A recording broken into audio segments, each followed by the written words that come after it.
واپس الماری کی طرف بڑھی اور ابو کا بیگ جو اس نے دادو سے چھپا کر یہاں الماری میں رکھ دیا تھا اسے لے کر خود بھی گھر سے باہر جانے کی تیاری کرنے لگی۔ کچھ دیر بعد جنگل کے بیچوں بیچ اس بوسیدہ لکڑی کے بنے گھر میں ہر طرف دھواں پھیلا ہوا تھا۔ وہیں کمرے کے وسط میں موجود بڑی سی دیگچی کے اندر ابلتے مائع نے کمرے کی فضا کو بدبودار کر دیا تھا۔ اس نے لمبی سانس کھینچ کر اس بدبو کو اپنے اندر اتارا اور ہاتھ میں تھامے لکڑی کی بڑی سی ڈوئی کو اس دیگچی میں چلانے لگی۔ اور کتنا وقت لگے گا؟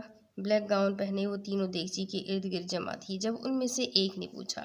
بس تھوڑی دیر میں یہ تیار ہو جائے گا، مگر ان دونوں نے اسے سوالیہ نظروں سے دیکھا۔ ہمیں ایک کنواری لڑکی چاہیے ہوگی تاکہ آج رات اس کی بلی چڑھا کر شیطان کو بلا سکے۔ ڈوئی کو اسی دیگچی میں چھوڑ کر وہ وہاں سے اس جادوئی بال کی طرف آئی جس میں جامنی رنگ کا دھواں اٹھ رہا تھا۔ وہ منتر پڑھتی اس جادوئی بال پر ہاتھ پھیرنے لگی۔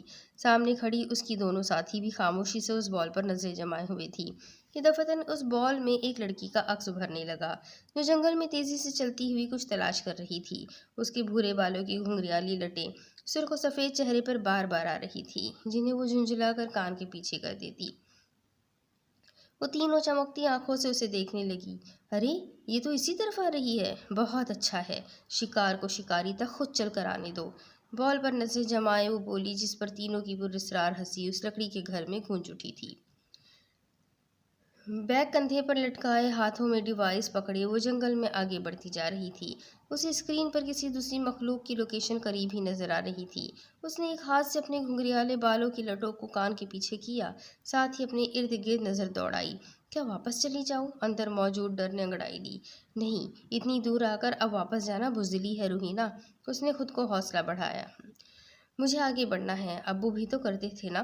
سر اٹھاتے خوف کو تھپک تھپک کر سلاتی وہ آگے بڑھنے لگی۔ ابھی مزید چند قدم ہی چلی تھی جب سمت غیب سے ایک بڑی سی چیل اڑتی ہوئی اس کی طرف تیزی سے آئی۔ اس نے بے اختیار چیخ ماری۔ گردیزی ہاؤس سے نکل کر وہ یوں ہی ٹہلتا اس جنگل کی طرف نکل آیا تھا۔ آج نہ جانے کیوں اسے رباب اور قائم ذوالفقار کا خیال بار بار آ رہا تھا۔ کیا مجھ سے کوئی غلطی ہو گئی ماما رباب؟ آج آپ کا یہ اداس چہرہ کیوں میری نظروں کے سامنے آ رہا ہے؟ اس نے تصور میں رباب کو مخاطب کیا۔ پھر یاد آیا اس نے بھلا کب انہیں ہنستے مسکراتے دیکھا تھا۔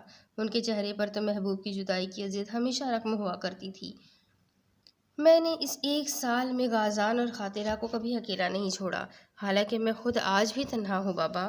اس نے آسمان کی طرف دیکھا۔ ڈھلتے سورج کی کرنوں میں سے اسے رباب اور قائم ذوالفقار کا ایک ساتھ مسکراتا ہوا عکس نظر آنے لگا۔ وہ رک کر یوں ہی ان مسکراتے چہروں کو دیکھتے رہنا چاہتا تھا کہ دفعتاً اسے کسی کی نسوانی چیخ سنائی دی۔ یہ کون ہے؟ ذوالقرنین کے ماتھے پر بل پڑے۔ اس نے آنکھوں کو بند کر کے اس سمت کا اندازہ لگانا چاہا کہ ایک بار پھر سے وہی چیخ سنائی دی۔ وہ بجلی کی تیزی سے اس طرف دوڑا جہاں انسانی جسم کی خوشبو محسوس ہو رہی تھی۔ اوہ، تو یہ چڑیل آخر یہاں پہنچ گئی۔ اس نے رک کر سامنے کے منظر کو بغور دیکھا۔ وہ چیل ہوا میں اڑتی ہوئی بار بار اس لڑکی پر حملہ کر رہی تھی۔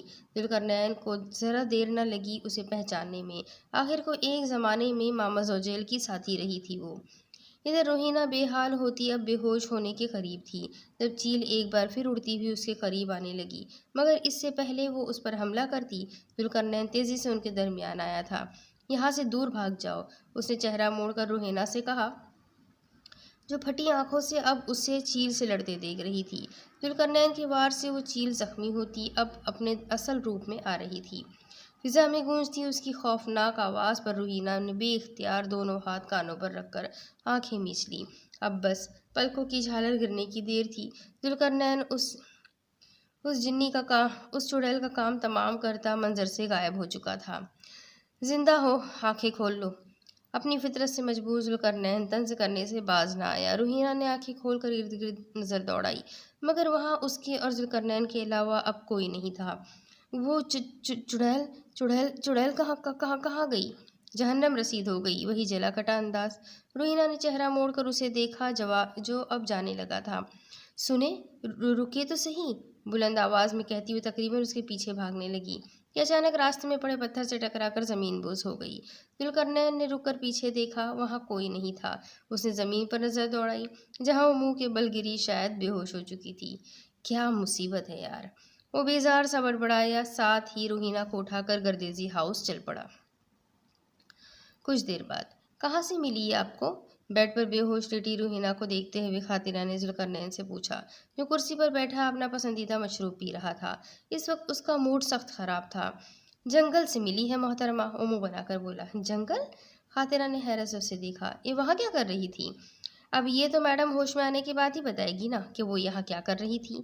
ذوالقرنین نے کہتے ہوئے ایک بیزار سی نظر روحینہ پر ڈالی اور سر جھٹک کر گلاس ہونٹوں سے لگا لیا۔ ادھر غنودگی میں روحینہ نے بڑبڑانا شروع کر دیا تھا۔ خاطرہ فکر مند ہوتی اس کی طرف بڑھی، نہ جانے کون تھی بیچاری۔ بچاؤ، مجھے بچاؤ، وہ بڑبڑائی۔ خاطرہ نے سائڈ ٹیبل پر رکھا پانی کا گلاس اٹھایا اور اس کے چہرے پر پانی کی چھینٹیں مار دی، اسے ہوش میں لانے کی کوشش کرنے لگی۔ میں کہاں ہوں؟ آنکھیں کھولتے ہی انجان چہرے کو اپنے سامنے دیکھ اس نے پہلا سوال کیا۔ جہنم میں، جواب ذوالقرنین کی طرف سے آیا، جس پر خاطرہ اپنی مسکراہٹ دباتی روحینہ کو اٹھ کر بیٹھنے میں مدد کرنے لگی۔ وہ تو ٹھیک ہے، لیکن آپ کہیں ان 4 مردوں میں سے ایک تو نہیں جو میرے ساتھ ہی جہنم میں ہوں گے؟ طبیعت کی کمزوری اپنی جگہ پر روحینہ بھی کہاں پیچھے رہنے والی تھی۔ خاطرہ کا کہا بے ساختہ ہوا۔ ذوالقرنین نے گھور کر اسے دیکھا۔ ویسے میرا نام خاطرہ ہے اور یہ میرے دیور ذوالقرنین ذوالفقار ہے۔ خاطرہ نے بات بدلتے ہوئے اپنا اور ذوالقرنین کا تعارف کروایا۔ میں روحینہ درانی، مسکرا کر کہتی وہ سمجھ گئی تھی اب یہاں سے سوال جواب کا ایک نیا سلسلہ شروع ہوگا۔ تو مس روحینہ درانی، آپ یہ بتانا پسند کریں گی کہ آپ جنگل میں کیا کر رہی تھی؟ پہلا طنز سے بھرپور سوال ذوالقرنین کی طرف سے ہوا۔ میں جن کی تلاش میں گئی تھی، اس نے سکون سے جواب دیا، جبکہ خاطرہ اور ذوالقرنین نے بے اختیار ایک دوسرے کو دیکھا۔ کیا جن کی تلاش میں؟ کیوں؟ اب سوال خاطرہ کی طرف سے تھا۔ کیونکہ میں اپنے ابو کی طرح بننا چاہتی ہوں۔ میرے ابو ایکسورسزم کے ذریعے انسانوں کی مدد کرتے تھے، وہ فخر سے بتا رہی تھی کہ اچانک کچھ یاد آنے پر چونک کر ذوالقرنین کو دیکھنے لگی۔ آپ نے اس چڑیل کو کیسے مارا تھا؟ کیا آپ بھی ایکسورسزم کرتے ہیں؟ اس کے کہنے کی دیر تھی، خاطرہ کی پوری آنکھیں کھل گئی۔ ذوالقرنین نے کسی کی مدد کی، اور وہ بھی ایک لڑکی کی؟ سب کا جینا حرام کرنے والا اب خدمت خلق بھی کرنے لگا ہے، انٹرسٹنگ۔ سوچتے ہوئے اس نے معنی خیز مسکراہٹ ذوالقرنین کی طرف اچھالی، جبکہ وہ مطمئن ڈھیٹ بنا ایسے بیٹھے تھا جیسے وہاں ہو ہی نہیں۔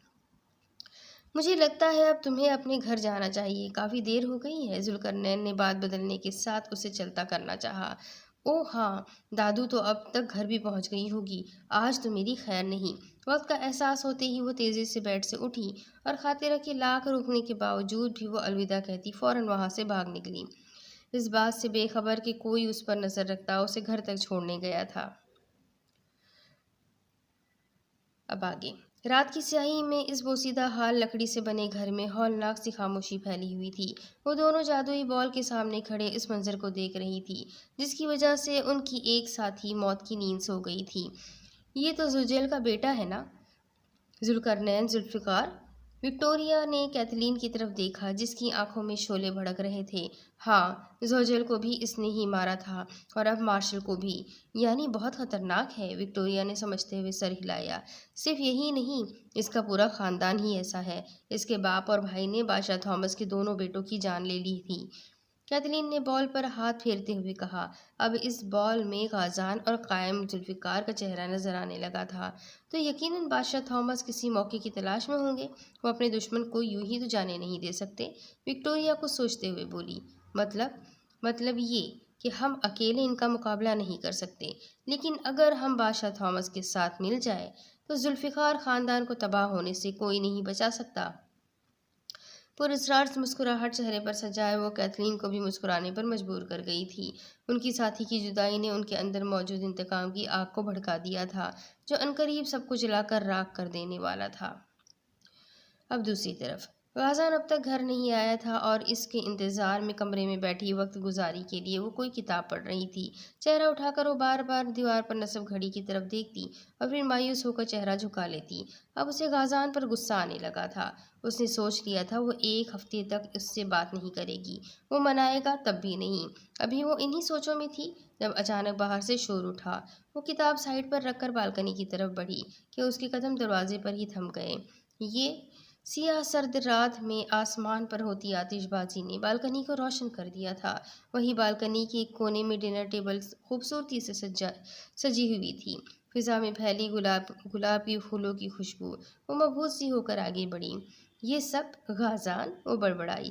غازان ایک دم سے اس کے سامنے آیا اور ٹھہر گیا۔ آسمان پر ہوتی آتش بازی کا عکس اس کی سیاہ آنکھوں میں جھلکنے لگا، کالی گھنی زلفوں کا رقص۔ لمحہ بے اختیار ہوا۔ دیوونتم ہنوز still I am crazy about you, crazy for you, اور غازان اس کے چہرے پر جھکتا چلا گیا۔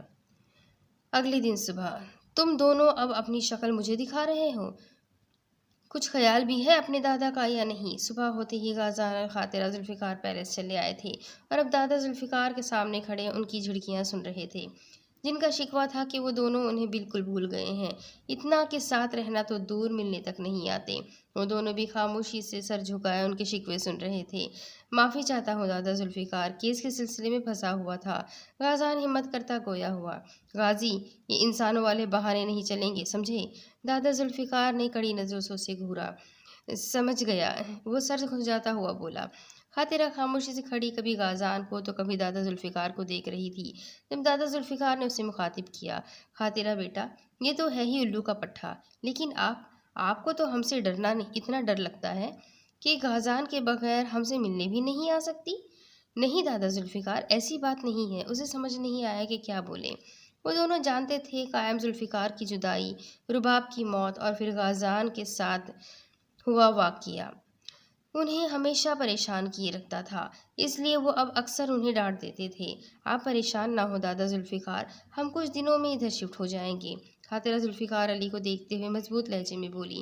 غازان نے حیرت سے اسے دیکھا، جبکہ دادا ذوالفقار کی خوشی کا تو ٹھکانہ نہیں رہا۔ سچ؟ تم سچ کہہ رہی ہو بچے؟ جی دادا ذوالفقار، اب آپ بے فکر ہو جائے، جیتے رہو بیٹی، ہمیشہ خوش و آباد رہو۔ دادا ذوالفقار علی نے شفقت سے اس کے سر پر ہاتھ پھیرا، جبکہ غازان، وہ تو اب بھی اس کایا پلٹ پر حیران ہوتا دادا کی بہو کو دیکھ رہا تھا۔ وہ دونوں اس بڑے سے دروازے کے سامنے کھڑے اندر سے اجازت ملنے کا انتظار کر رہی تھی، جب دو سپاہیوں نے مل کر دروازہ کھولا۔ یہ اشارہ تھا کہ انہیں بادشاہ تھامس سے ملنے کی اجازت ہے۔ وہ دھیرے دھیرے قدم اٹھاتی اس بڑے سے کمرے میں داخل ہوئی۔ سامنے ہی شاہی کرسی پر بادشاہ تھامس براجمان تھا۔ اس نے ہاتھ کے اشارے سے اپنے سپاہیوں کو جانے کے لیے کہا، جس پر وہ جھک کر سلام کرتے کمرے سے باہر نکل گئے۔ دروازے کے بند ہوتے ہی بادشاہ تھامس نے اپنی سبز اداس آنکھوں سے ان دونوں کو دیکھا جو سیاہ چوگے میں ملبوس اب جھک کر سلام پیش کر رہی تھی۔ بادشاہ تھامس، کیتھرین وکٹوریہ، کہو کیسے آنا ہوا؟ ان کی گرجدار آواز اس کمرے میں گونجی۔ ہمیں آپ کی مدد چاہیے بادشاہ تھامس، کیتھرین نے انہیں سنجیدہ نظروں سے دیکھتے ہوئے کہا۔ مدد؟ کیا مارشل کی موت کا بدلہ لینا چاہتی ہو ذوالقرنین ذوالفقار سے؟ وہ اب اتنے بھی بے خبر نہیں تھے۔ وکٹوریہ نے بے اختیار کیتھرین کی طرف دیکھا، جو خود بھی حیران سی بادشاہ تھامس کو دیکھ رہی تھی۔ اتنا حیران ہونے کی ضرورت نہیں، کوہ کاف میں رہ کر بھی ہمیں سب خبریں ملتی رہتی ہے ذوالفقار خاندان کی، کہتے ہوئے پہلی بار ان کے چہرے پر مسکراہٹ آئی تھی، پر اسرار سی مسکراہٹ۔ صرف ذوالقرنین ذوالفقار سے نہیں، بلکہ پورے ذوالفقار خاندان سے بدلہ لینا ہے۔ وکٹوریہ نے مزید ان کے علم میں اضافہ کیا۔ تو تم زوجیل کی موت کا بھی بدلہ لینا چاہتی ہو؟ وہ سمجھتے ہوئے بولے۔ ذوالفقار خاندان سے تو ویسے بھی ہماری پرانی دشمنی ہے، اسے تباہ کرنے کے لیے ہم بس صحیح وقت کا انتظار کر رہے تھے، پر اب ہمارا انتظار جلد ختم ہونے والا ہے۔ 14ویں کی رات کو جہاں ہمارے محل کو اس کی ملکہ ملے گی، وہیں ذوالفقار خاندان کا نام و نشان تک دنیا سے مٹ جائے گا۔ خطرناک لہجے میں کہتے وہ پھر ان دونوں کو آگے کی چال سمجھانے لگے، جس پر ان دونوں کی آنکھوں کی چمک مزید بڑھتی جا رہی تھی۔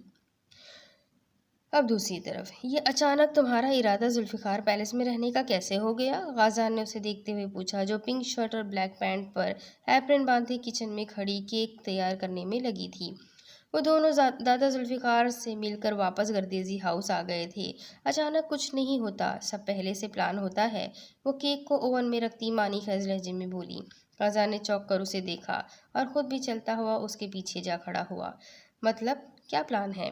خاطرہ اس کی جانب مڑی اور دونوں بازو غازان کی گردن کے گرد حمائل کیے۔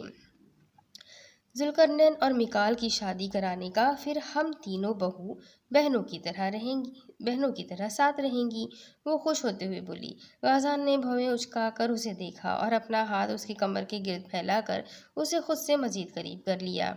اول تو یہ کہ ذوالقرنین شادی کرے گا نہیں، اور اگر کبھی کی تو وہ لڑکی بھی میکال کی منگیتر کی طرح جنی ہی ہوگی، انسان نہیں۔ غازان نے اپنی طرف سے خاطرہ کی غلط فہمی دور کرنی چاہی۔ جناب، آپ کی غلط فہمی ہے، کیونکہ کل ذوالقرنین نے جس لڑکی کی مدد کی وہ جن نہیں انسان تھی، اور آپ نے ہی کہا تھا نا کہ ذوالقرنین بغیر کسی غرض کے کسی کی مدد نہیں کرتا۔ اس نے پہلے کی کہی بات غازان کو پھر یاد دلائی۔ تو اس سے یہ کہاں ثابت ہوتا ہے کہ ذوالقرنین اسے پسند کرتا ہے؟ کوئی اور بات بھی ہو سکتی ہے۔ وہ اب بھی ماننے کو تیار نہیں تھا، حالانکہ کل ہی خاطرہ نے اسے ذوالقرنین اور روحینہ کے بارے میں بتا دیا تھا۔ کہہ تو ٹھیک رہے ہیں، پر مجھے لگا مس خطرہ، ہر کوئی آپ کی طرح خطروں کا کھلاڑی تھوڑی ہوتا ہے جو جانتے بوجھتے کسی جن سے شادی کر لے۔ نرمی سے اس کی بات کاٹ کر وہ محبت بھرے لہجے میں بولا، جس پر خاطرہ نے شرمانے کے بجائے خوخار نظروں سے اسے گھورا۔ کیا بولا آپ نے؟ خطرہ؟ ابھی بتاتی ہوں۔ اس نے بازو جو غازان کی گردن کے گرد حمائل کیے تھے فوراً ہٹا کر اپنے دونوں ہاتھوں سے غازان کی گردن دبوچنی چاہی، مگر اس سے پہلے ہی وہ بوتل کے جن والے محاورے کو عملی جامہ پہناتا فوراً وہاں سے غائب ہو گیا۔ خاطرہ غصے سے بڑبڑاتی مڑ کر اوون میں موجود کیک کو چیک کرنے لگی تھی۔ دوسری طرف لیونگ روم کے صوفے پر بیٹھی سامنے لگی LED پر نظریں جمائے روحینہ کہیں اور ہی گم تھی۔ اسے اب بھی یقین نہیں آ رہا تھا کہ کل واقعی اس نے کسی چڑیل کو دیکھا تھا یا جنی کو دیکھا تھا، اور وہ آدمی۔ مجھے اس سڑو کو تھینک یو تو کہنا چاہیے تھا، آخر کو اس نے میری جان بچائی تھی۔ اس نے ایک ہاتھ تھوڑی کے نیچے رکھا، ماتھے پر سوچنے کے انداز میں بل پڑے ہوئے تھے۔ ویسے عجیب بات ہے، وہ آدمی کیسے اس چڑیل سے لڑ رہا تھا، اور وہ لڑکی؟ کہیں یہ دونوں بھی ایکسورسزم تو نہیں کرتے؟ کل سے ہی یہ بات اسے الجھن کا شکار کیے ہوئے تھی۔ مجھے ان لوگوں سے ملتے رہنا چاہیے، کیا پتہ یہ لوگ بھی کوئی مسٹری ہو۔ کچھ سوچتے ہوئے وہ صوفے سے اٹھی اور اپنے کمرے کی طرف بڑھ گئی۔ اس کا ارادہ ایک بار پھر گردیزی ہاؤس جانے کا ہو گیا تھا۔ خاطرہ، تم نے کیک بہت زبردست بنایا ہے، رانیہ کیک کو دیکھتے ہوئے بولی۔ پورے کچن میں اس وقت کیک کی خوشبو پھیلی ہوئی تھی۔ تم پلیٹس لے آؤ، میں یہ کیک لے جاتی ہوں، خاطرہ کہتی ہوئی کیک اٹھا کر لیونگ روم کی طرف بڑھی، جہاں وہ تینوں صوفے پر بیٹھے باتوں میں مصروف تھے۔ امید ہے جیسی خوشبو آ رہی ہے کیک بھی ویسا ہی بنا ہو، کہیں ہم کھا کر مر ہی نہ جائیں۔ ذوالقرنین کیک کو دیکھتا اب بھی اسے چھیڑنے سے باز نہ آیا۔ خاطرہ اور غازان نے گھور کر اسے دیکھا، جبکہ سامنے بیٹھے میکال اور کچن سے آتی رانیہ نے بمشکل اپنی مسکراہٹ دبائی۔ لو خاطرہ، یہ پلیٹس۔ اس سے پہلے وہ پلٹ کر ذوالقرنین کو جواب دیتی، رانیہ نے پلیٹس اس کے سامنے رکھ دی۔ چھری تو کچن میں رہ گئی، میں لے کر آتی ہوں، خاطرہ کہتی ہوئی اٹھی کہ دفتن دروازے سے بیل بجنے کی آواز آئی۔ وہ رانیہ سے چھری لانے کا کہتی خود دروازے کی طرف بڑھ گئی۔ السلام علیکم۔ دروازہ کھلتے ہی سامنے کھڑی روحینہ مسکرا کر بولی۔ خاطرہ نے حیرت سے اسے دیکھا، اسے بالکل توقع نہیں تھی کہ وہ دوبارہ ان کے گھر آئے گی، وہ بھی خود چل کے۔ وعلیکم السلام، اندر آؤ، خاطرہ نے سائڈ پر ہو کر اسے راستہ دیا۔ روحینہ مسکراتی ہوئی گھر کے اندر داخل ہو گئی، ساتھ ہی ہاتھ میں پکڑا بوکے اس نے خاطرہ کی طرف بڑھا دیا۔ آپ نے اور آپ کے دیور نے کل میری بہت مدد کی تھی، اور میں آپ کا شکریہ بھی ادا نہیں کر پائی، تو سوچا آج آ جاؤں۔ اس نے آنے کی وجہ بتائی۔ بہت اچھا کیا، آؤ، میں باقی سب سے بھی آپ کو ملواتی ہوں۔ وہ روحینہ کو لے کر آگے بڑھی، چاروں ان کی جانب ہی متوجہ تھے۔ سب سے تعارف اور سلام دعا کے بعد وہ بھی ان کے ساتھ ہی بیٹھ گئی۔ تو آپ میکال کی دوست پلس منگیتر ہیں؟ ہاں، 1 سال ہونے والا ہے ہماری دوستی کو اور 2 ماہ منگنی کو، رانیہ مسکراتے ہوئے بولی۔ اور آپ کی کوئی گرل فرینڈ ہے کیا؟ اب تک سنگل ہے؟ خاطرہ اور رانیہ سے ان کی لو لائف کی بابت جاننے کے بعد اس کا رخ ذوالقرنین کی طرف ہوا، جس پر ان چاروں کے لبوں پر دبی دبی مسکراہٹ نمودار ہو گئی۔ ذوالقرنین نے بیزار سی نظر اس پر ڈالی، منہ میں موجود کیک ایک دم ہی کڑوا لگنے لگا تھا۔ ہاں بتاؤ نا ذوالقرنین، اپنی سیکرٹ گرل فرینڈ کے بارے میں، جس کے ساتھ تمہیں میکال نے رنگے ہاتھوں پکڑا تھا۔ کیوں میکال، صحیح کہہ رہا ہوں نا؟ غازان نے بھی موقع دیکھتے ہی جلتی پر تیل ڈالا، ساتھ ہی ساتھ میکال کو بھی گھسیٹ لیا۔ ہاں ہاں بالکل، بتاؤ ذوالقی۔ میکال نے پورے دانتوں کی نمائش کی، جبکہ تینوں لڑکیاں منہ کھولے ذوالقرنین کو دیکھ رہی تھی۔